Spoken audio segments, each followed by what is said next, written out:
Hey, welcome back to the Hope of Mum and Dad podcast. This is episode 6. I'm Becky and this is Fuzz. So, we're here to talk to you about our new podcast. This is all about our infertility journey and our imminent procedure with IVF. So, how's it going, Fuzz? It's going okay. I'm pretty tired. I'm really excited for everyone to listen to this podcast today. It was an interesting interview, and I didn't really speak too much. I was literally nursing this very old 2014 MacBook Pro. Apple, if you're listening, I will gladly take a brand new one off your hands for free, obviously, because they're like $2,000. But yeah, no, we had loads of technical issues with the recording of it.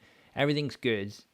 I got all the hardware. Everything's figured out. It's been a bit tricky getting certain cables and stuff like that because we had to change the whole setup to do remote guests because we never really planned on doing remote guests. It was always, we were always planning on doing in-person stuff because for my podcast, Never Going Home with Fuzz, shameless plug. Available everywhere. You can, that was the same for me as well. So like basically for that whole episode, I was like using ice blocks and cooler blocks and a fan and just trying to keep this MacBook Pro from not overheating because as soon as it got to like 80 degrees, things started twitching out and we were a little bit late and I was just like, right, I need to just get this done. So I wasn't really listening. I wasn't really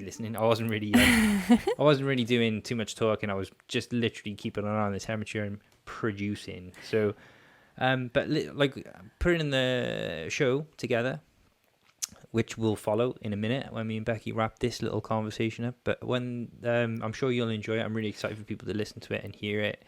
It was really cool to hear other people's story with IVF. And Liz and Nick are really fun. Friendly people, so it's just nice to hear from people, and that's kind of why we started the podcast in the first place. Definitely. I was just so excited to have them on because Liz and Nick are kind of like heroes. They're a big deal. Don't you know who I am? In the trying to conceive community. Nick looks like one of the supporting actors in Gavin and Stacey, one of Smithy's mates. I can't remember the name. I don't even know if they had such weird names. Yeah. I don't even think you're allowed to We were say talking them about that afterwards while we were producing it, weren't we? Yeah. But yeah. We were producing it. You were doing all the magic with the editing. But yeah, I was really pumped to have Liz and Nick on because they're, like you say, a big deal. Oh my God. They feature on the Big Fat Negative podcast. And it's kind of good that I'm naive. We were talking about this as well. Not naive, but I'm kind of not as plugged in. Yeah. But it's good, I think, because it means you can ask questions in a more naive way. Yeah. You know what I mean? Like if I was like watching 10 million, 10 million social channels talking about it all, I'd be like, I'd think of a question, but then I wouldn't ask it because I'd worry about looking stupid. Whereas I just look stupid all the time. You don't look stupid. Not at all. I think you probably give a lot of people confidence because you're in the same... Because if an idiot like me can talk about it, then anyone can talk about it. But you're in the same boat as lots of other people, aren't you, who are just new to it. And because you're not like in that Instagram community, you don't hear what's going on with other people. Also, I think like we talked about it briefly before, but to be honest, there's not much we can do. We just got to wait for our appointment. Go get your appointment, wait for the appointment. And I think men can switch off from that a bit easier than women because it's your body, it's connected. Every month you get a reminder that, something's not worked the way you wanted it to. So it's annoying. It's easier for us guys to,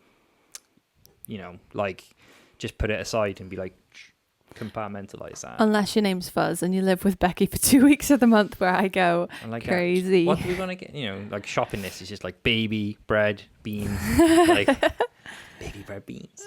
Baby bread beans. Yeah.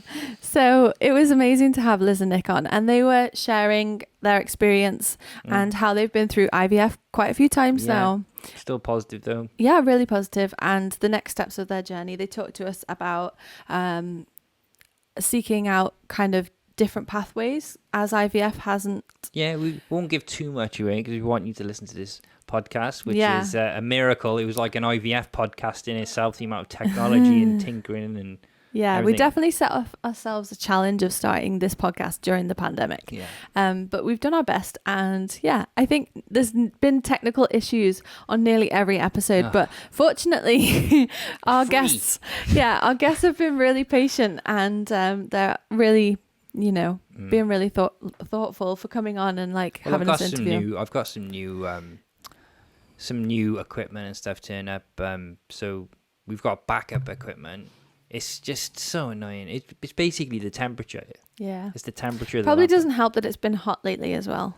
Yeah, so I think I got a lot out of that podcast when I was putting it together, because at the time I was kind of not totally distracted, but kind of focusing on getting it done. Making sure it happened with no interruption. Yeah. So I listened to it again when we put it together, and it was really, really interesting. Hello, Liz and Nick, Operation Foxbryo and Mr. Operation Foxbryo.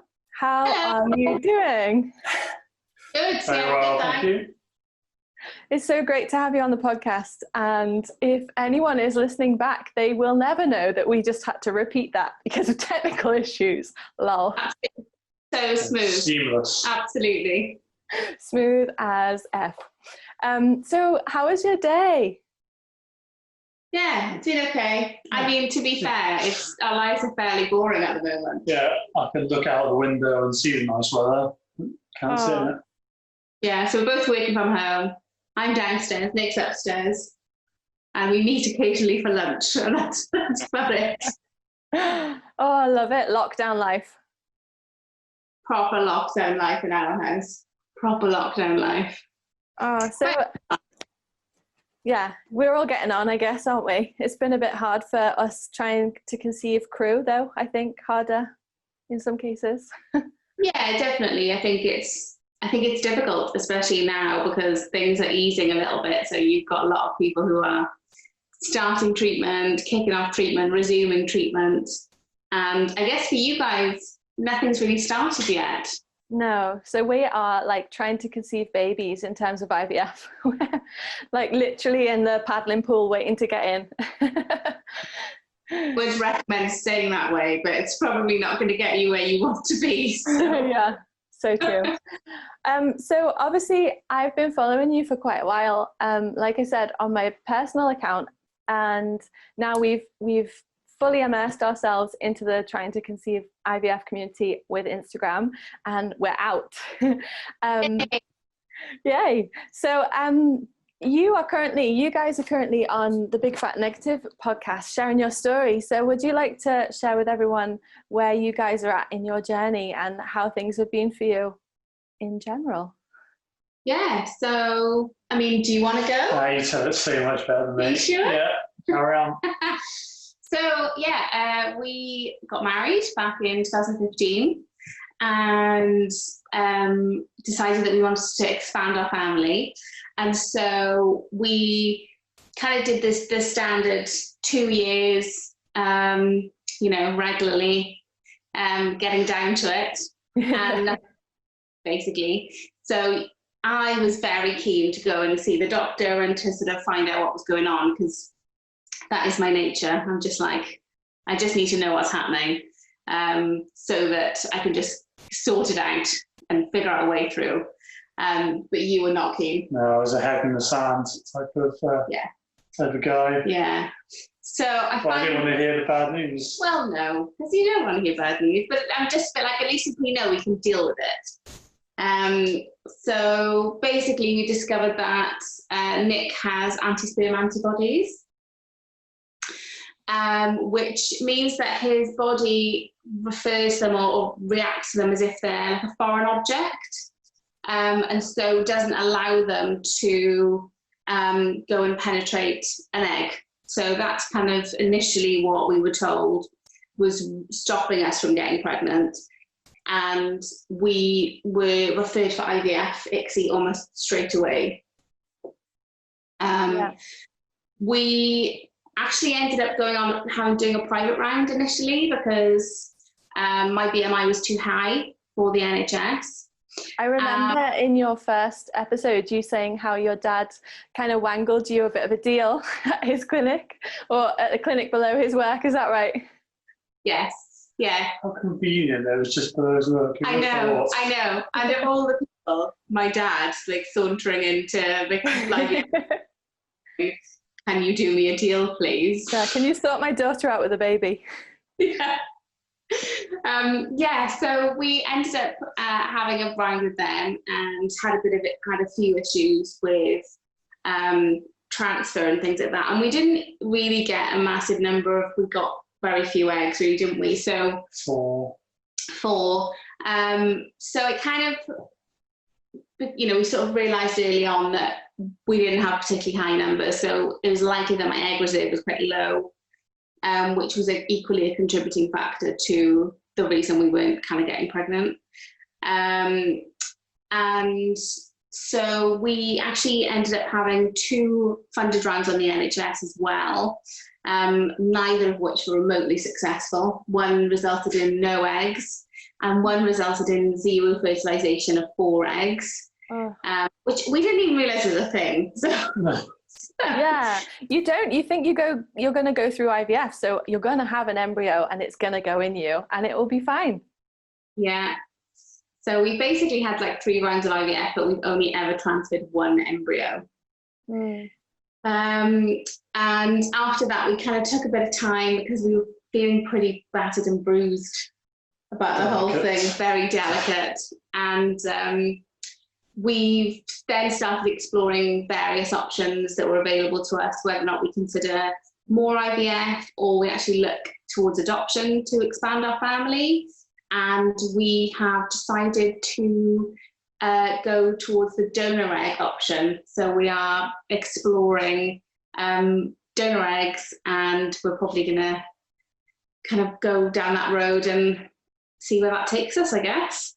Yeah, that's amazing. I loved listening to your big reveal last week on that negative podcast. It was really nice. And it's so hard for you guys to make that decision.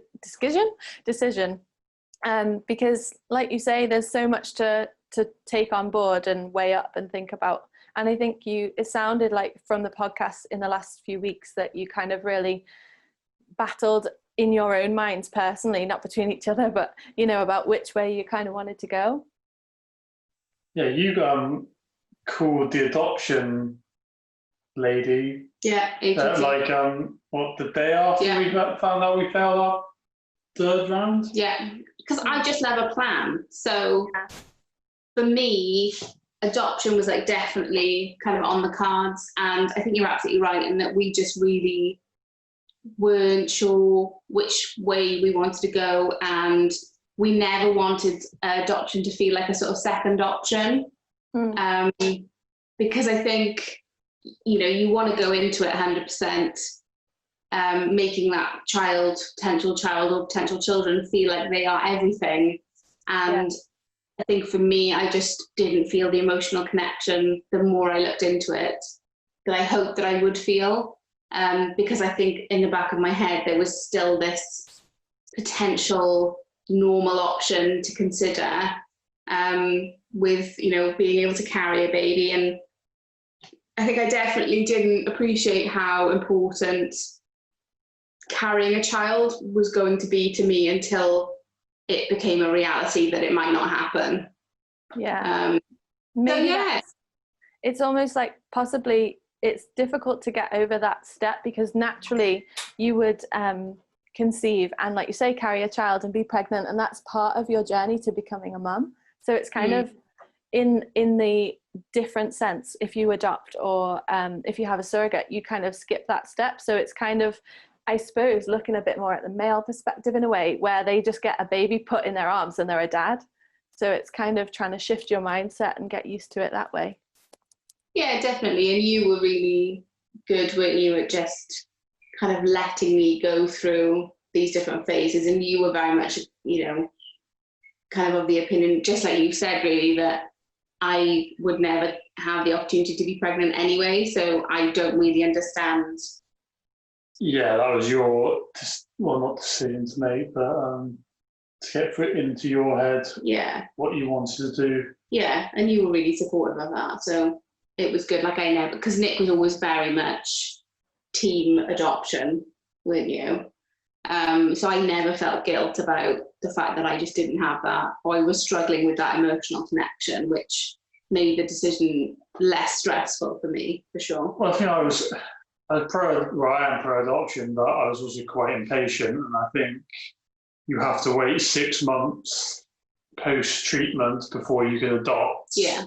And I thought, if we go for another round and it doesn't work, that's the clock starts again for another 6 months.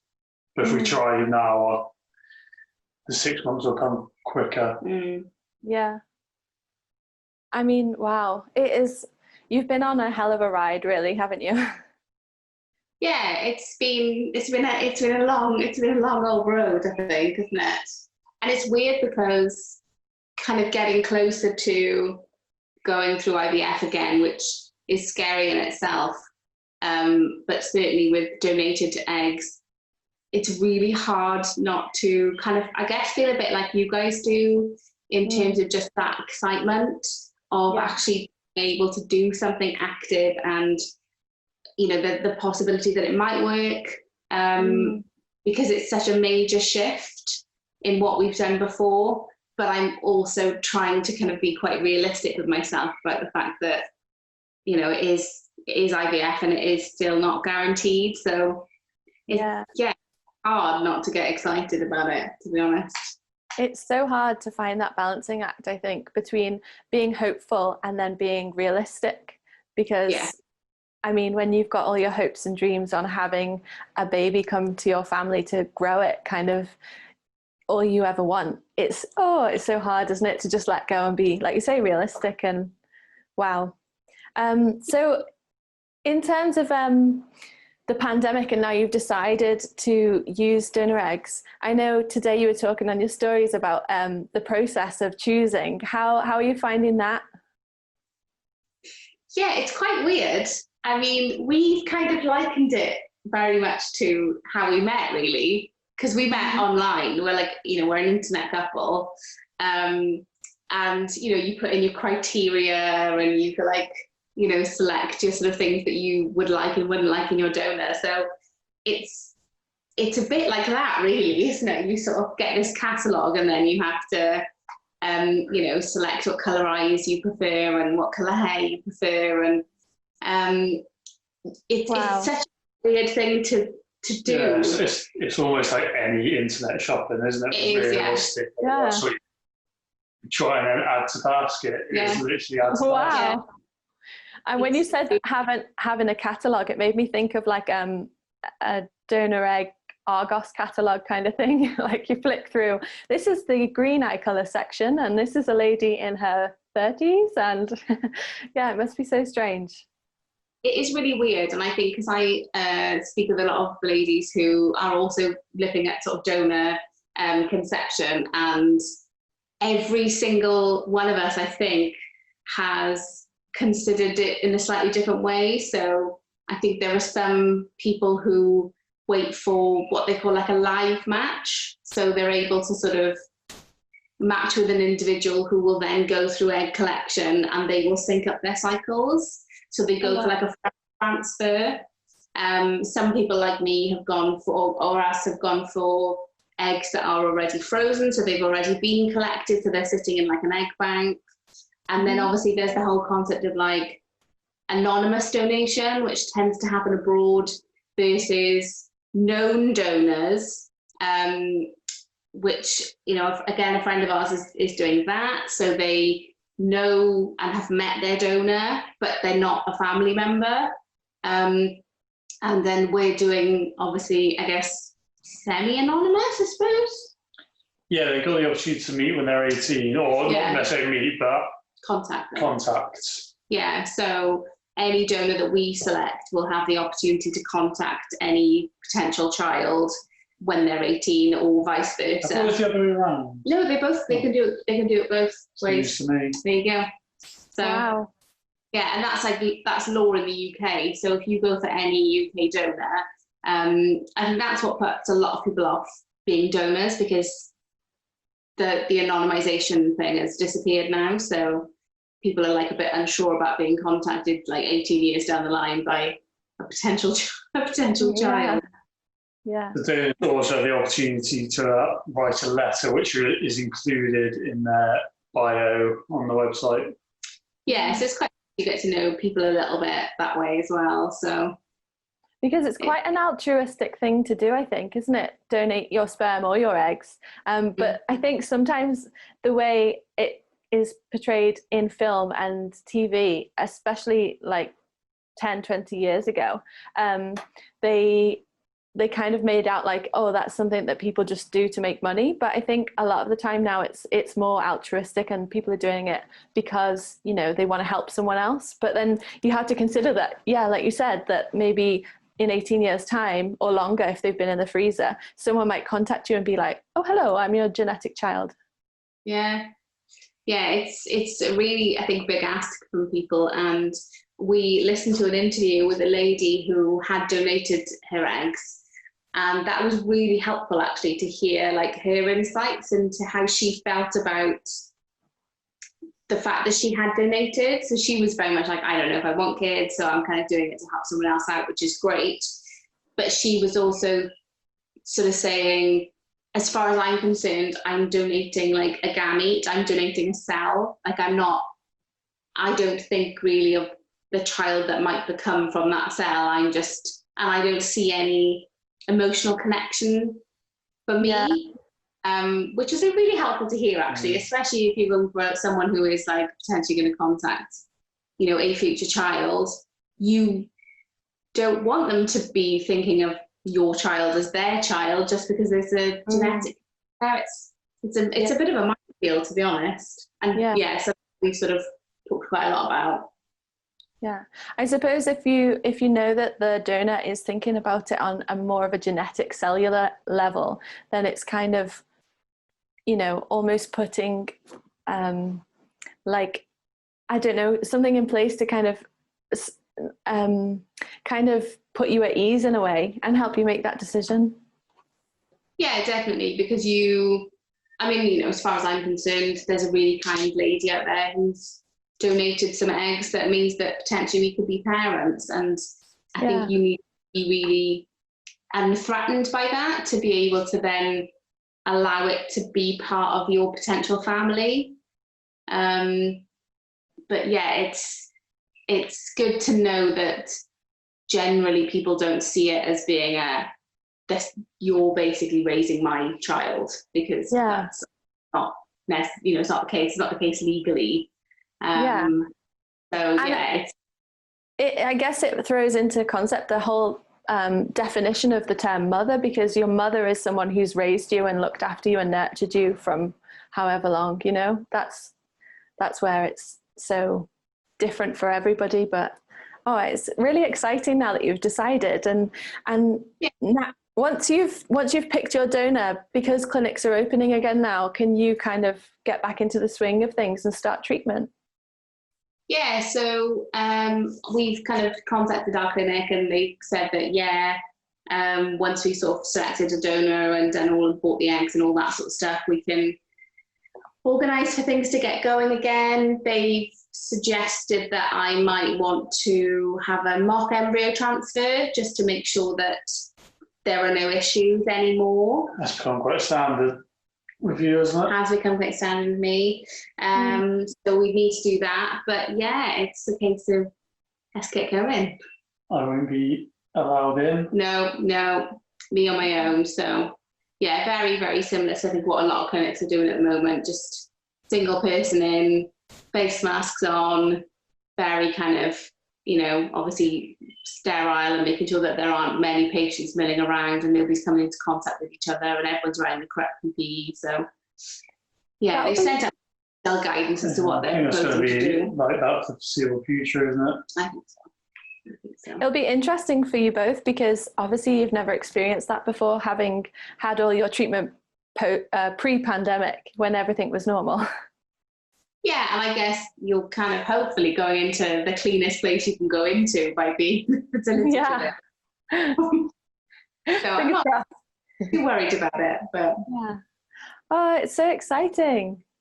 It is exciting. It is exciting. It's you know, it's scary at the same time because you're setting yourself up for a bit of potentially a bit of a fall again. And it's really hard not to be like a bit of a negative Nancy. Yeah, I just want to get those eggs fertilised. Yeah, I mean, would be a huge deal for us because, you know, we've had obviously issues with fertilisation and stuff in the past. So I guess trying to look at it in a staged thing is kind of the way with. Yeah, definitely. What about you guys? Have you guys had any contact from the clinic yet? We've had zero news, but last night I did have a dream, but nothing came of it today.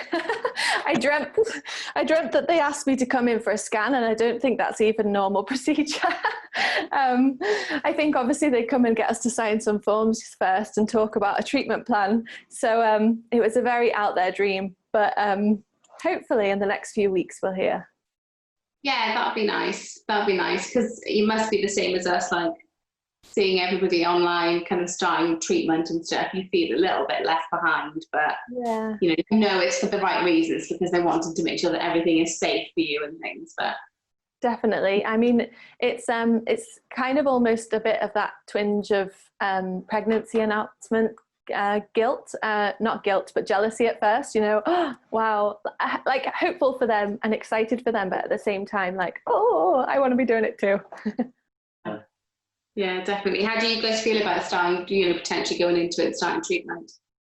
I'm, like you said, excited. I am really excited about it, but I think that's probably quite naive because I know that things might not be quite straightforward, you know. Like we've got the male factor and then obviously my thyroid issues to contend with. So, I mean, before the lockdown commenced, I was under my consultant for my thyroid and having blood tests every 6 weeks. So fingers crossed nothing's gone haywire, but if they ring us within the next, I don't know, 6 weeks or less, then they might do a blood test on me and find out that I've gone all squiffy again. So we'll just see. That might just be another hurdle that we face. I don't know. How do you feel, Fuzz? Right now I feel pretty stressed because I feel like anything's going to go wrong and this podcast is going to go bad. Sorry. I'm just literally. It's scenarios. No. I'm having a bit of a backseat on this one because I've got ice packs underneath a MacBook and I'm like checking audio levels and I'm not letting this go south. So I've been producing and not being a part of it for this one. But yeah, no, like I mean, I think in general that I'm pretty naive. I'm not gonna worry about a problem that hasn't happened yet. I'm just gonna wait for our appointment and go. Like the waiting bit is the bit that sucks because you're just like, oh my god, hurry up. And when you see everyone out like doing non-essential things, it kind of pisses me off a bit because you think, well, if this goes bad again, that means our important stuff and people's cancer treatments and you know all these things are going to get affected again. So like, I don't know, I'm not very positive about the whole lockdown in general. I think the government have really messed it up, and there's a lot of people. I'm not including ourselves because we can't really complain. Really, I think we're lucky to have NHS treatment. Really lucky after speaking to Ed, who's on last week's podcast. But yeah, he was talking about like procedures elsewhere. So we can't complain, can't grumble because we are super lucky to have IVF treatment like we do in the UK. But if this lockdown gets a second wave or things, you know, if we get another peak and everything goes bad, that means like our potential treatment could be pushed back another 6 months, a year, 2 years, right? So people, you know, and it's also because people are selfish and they just want to do the things that they want to do. Like we've been pretty good with the lockdown. My main concern is like keeping Becky safe and well, because if she gets, you know, the virus thing, you know, no one likes to think about it or talk about it, but it can kill you, but hopefully not. Like that's not like a common case type of thing, but it can. So that's something to worry about. But then if you get it and you get it and it's a mild version of it, then I'm thinking about it from a risk point of view, and from the clinic's point of view, they don't want anyone that's even been close to anyone with the virus, or you know, because they're going to be open to to people suing them, and also, you know, like just from a business black and white point of view, if either of us gets the virus, that clinic is going to really not want us anywhere near there. So I'm kind of treating lockdown like we all were in the beginning. Well, like most of us were in the beginning, because right now is probably the time where you're more likely to pick it up now than you were in the beginning, because everyone's out like licking door handles and throwing ice creams at each other and stuff. And it's just bananas. I'm not very positive on the lockdown thing. You know, I think it's a mistake, and I think it's probably going to get a lot worse. And I just hope that we get our appointment and manage to avoid getting ill before that happens. Yeah. Well, interestingly, we obviously know that all the clinics are doing COVID testing, and we both followed Goodluck Nick, and she had her COVID test today, and it looked really eye-watering. Yes, I think it involves sticking something up your nose, which sounds horrendous. Mm. So, don't know. I would ask to have it, because you don't want it to ruin your treatment. You don't want to like get it and then start your treatment and then. Yeah, I think at the Wales Fertility Institute, they are definitely doing it at least once. I'm wondering whether they'll do you as well, Fuzz, because you'll have to do a sample. But I mean, is that the case for you too? Do you know if you're going to have it? They haven't mentioned anything. I was wondering how they get my sample, so I just throw it through the window. Yeah, you were sort of thinking. What happened to me was Have you not given a sample yet?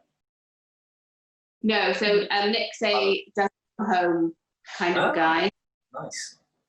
The stress is too much for me. Yeah, you get the fear, don't you?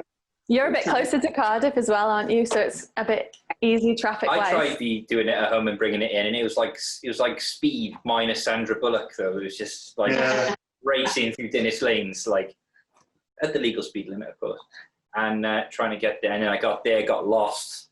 I just had this. Face to fight. And then you got a pot with you. You're just like, oh great, I'm annoyed, I'm stressed, and I've got this pot with me. Like things could. That was like the last time I brought it in, and I was waiting for someone to hand it to, and no one would take it from me. Someone take this from me. Yeah. It's just sat next to me in the waiting room going, anybody, can anyone take my sample, please? Because we were like the first day in the house was really early in the morning, so everyone was just kind of arriving at work and getting themselves settled, and Lex just like running around the corridors with his pot, just trying to hand it to anybody. Yeah, I was thinking about doing the clinic once, but I had to use the room they do it in. Go to the toilet, and while I was going to the toilet, I could hear everyone outside the room. Oh, it's not fun. Yeah. And there was an aspirin, wasn't there? Yeah, there was. Yeah, I looked around at the chair, and there was an aspirin on the vinyl chair. Oh God.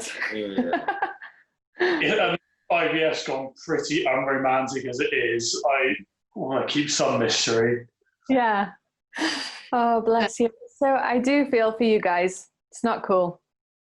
No, it's not fun, is it, though? It's not good. I mean, we live around the corner from Heath as well, so it was ideal when we were in the Heath. But to be fair, we're only in the centre of Cardiff now with the London Women's Clinic, so it's not too bad. You were going to take it on the train once, didn't you? Yeah. Oh, it was really snowing. I couldn't. This train had been cancelled. That was panic. Got to the train station, cancelled.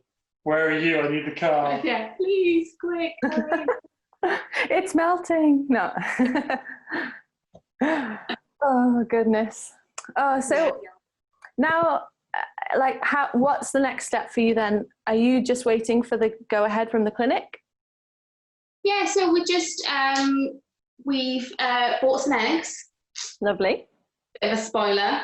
No, we have bought some eggs, and so we're just waiting now to go ahead from various people to get moving. So, woo! That's really exciting.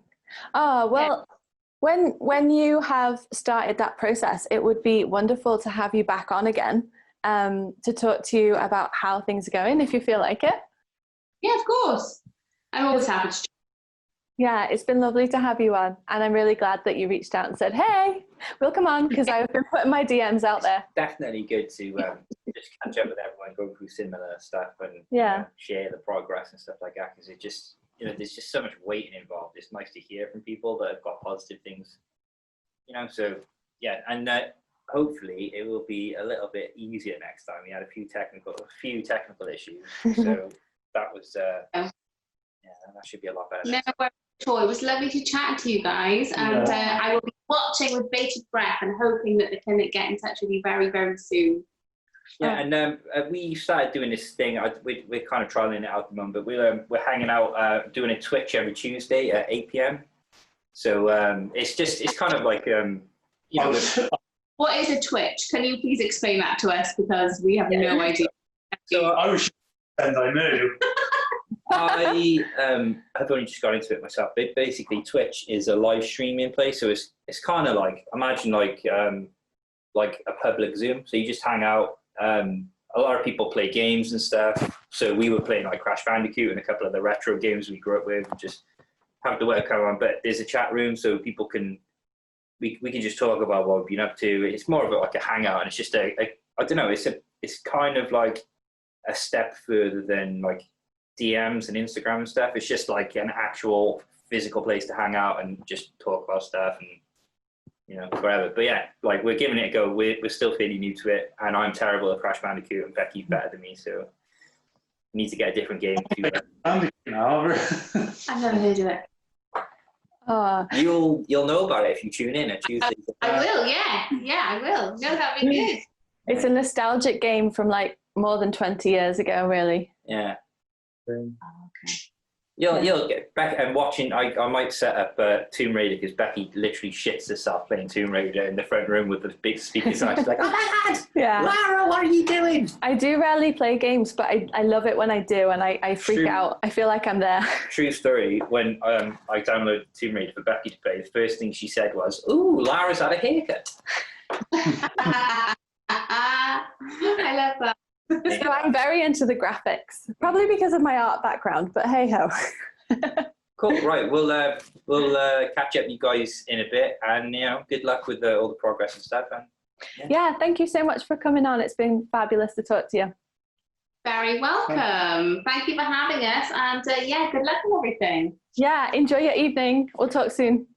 And you. Bye. Bye. So that was really, really fun. Really enjoyed speaking to Liz and Nick, and we'll definitely have them back on. And, it's nice to be building a community, not building a community, but being part of a community, especially, locally. Yeah, like, it's tangible. We could like actually meet up and catch up and, maybe do family days one day. Who knows? That's a dream. Yeah. Yeah. But, and obviously it doesn't stop locally because of the internet. This is why we did this podcast, because we can connect with people all over the place, like North America, Korea, Asia, everywhere. So it's really awesome. And it's good to know the differences between each kind of area too.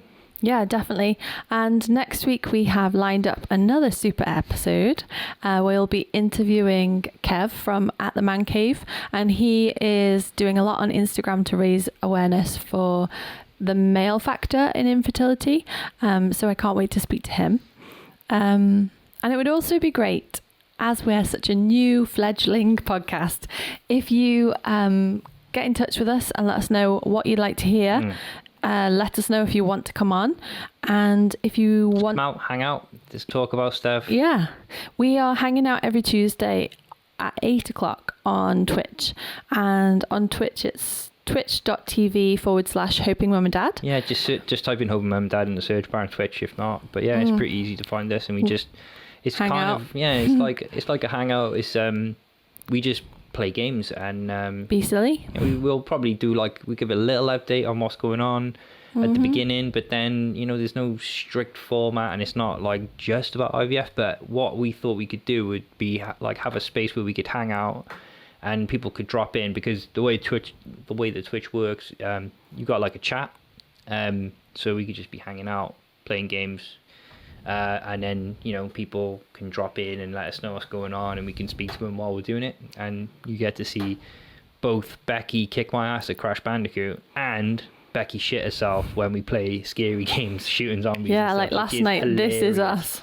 Zombies were trying to get me and it was not cool. Yeah. I I was needed trying to direct you. I was like, no, press L2 to reload. Then you, just press. Smashing it all. And your brother was like watching it. It was good. Yeah, I needed a drink after that. It was intense. It was stressful watching you play the game. Yeah, I'm just reliving it In a now a fun little way. bit and getting a tight chest. It's not, I don't know how good it is for me. But it would be great for you to let us know that you're listening. You can find us on Spotify, iTunes, podcast.com, Acast. Basically, anywhere you can get a podcast, you'll find ours. Yeah. And iTunes is separate as well, but it's all connected. So Yeah, please but- leave us a review Yeah. and get in touch on Instagram too. Instagram at Hoping Mum and Dad. And I mean, I try and be as active there as possible, but I've Yeah. had You don't so leave many. Instagram. Becky is living on Instagram 24/7. Yeah, well, this week it hasn't been so much the case because I am super clumsy and dropped my phone down the toilet. So But if you go to iTunes and leave us a little review and a like, that helps other people in the same situation that might find the podcast a good source to just like be part of a community and talk about stuff. And also, if you're watching on YouTube, if you're listening to this and you didn't know it was on YouTube, it's on YouTube if you're a YouTube type of people. So hit the like button, give us a thumbs up, and even subscribe to us if you want to just get a notification for the Ooh. next one.